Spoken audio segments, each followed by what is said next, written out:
जय श्री राम दोस्तों।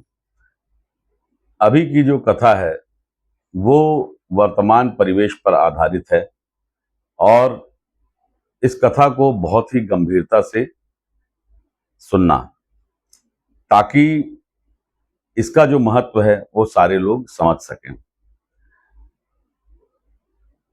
जंगल में एक नया नया कोचिंग सेंटर आरंभ हुआ और वहां पर प्रतियोगी परीक्षाओं की तैयारी के लिए सभी प्रकार के जानवरों को ट्रेनिंग देने के लिए अलग अलग शिक्षक रखे गए। अब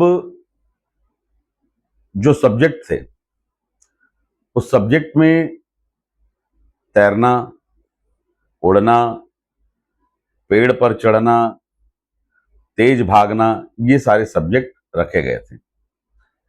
अब सभी जानवरों के बच्चे कोचिंग सेंटर ज्वाइन करते हैं।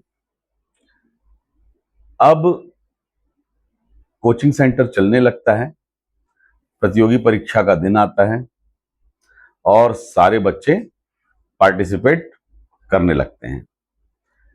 उसके बाद परीक्षा का परिणाम आता है। तो जो तैरने की प्रतियोगिता थी, उस प्रतियोगिता में मछली के बच्चे सभी फर्स्ट आ गए, पर दौड़ने में, उड़ने में और पेड़ पर चढ़ने में वो फेल हो गए। जो उड़ने की प्रतियोगिता थी उसमें पंछियों के बच्चे फर्स्ट आए, पर दौड़ने में, तैरने में फेल हो गए।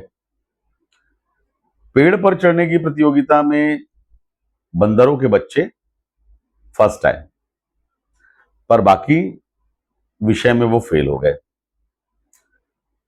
उसी तरह से जब पेड़ पर चढ़ने की बात आई तो बंदरों के बच्चे फर्स्ट आ गए।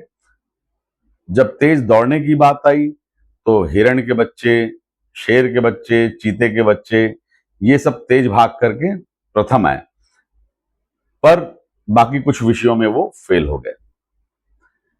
अब रिजल्ट बड़ा विचित्र था, तो उस विचित्रता भरे रिजल्ट के लिए अलग से और तैयारी करने की बात की गई।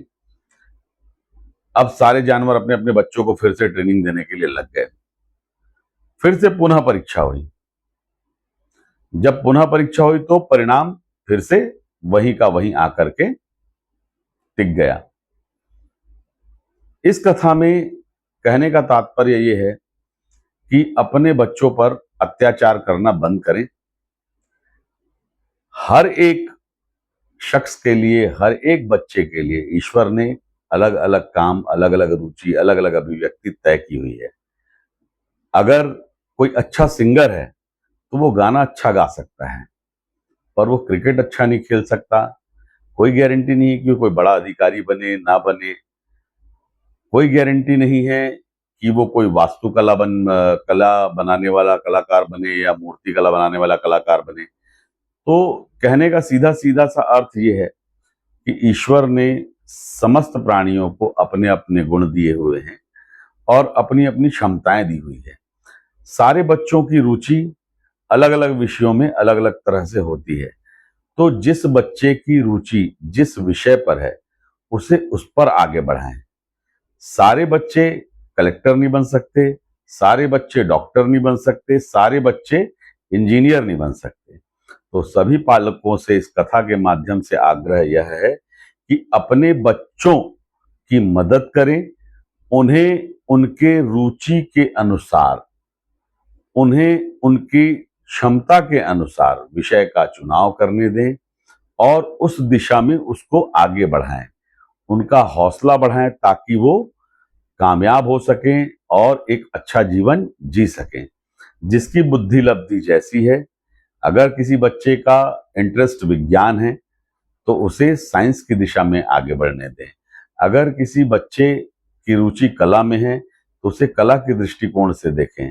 अगर कोई बच्चा साहित्य क्षेत्र में जाना चाहता है तो उसे साहित्य के क्षेत्र में जाने दें।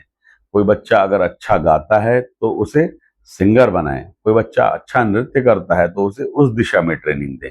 कोई बच्चा अगर टेक्निकली स्ट्रांग है तो उसे साइंस और टेक्नोलॉजी में भेजें। तो इस तरह अपने बच्चे की क्षमता को पहचानें और समाज में सभी प्रकार के कार्य करने के लिए सभी प्रकार के लोगों की आवश्यकता होती है। कभी भी कोई काम छोटा या बड़ा नहीं होता। तो जंगल में कोचिंग खोलने की कोशिश ना करें, क्योंकि जो क्षमता ईश्वर ने आपको दी है उस क्षमता का उपयोग करें। जो रुचि आपके भीतर है उसी दिशा में आगे बढ़ें। धन्यवाद।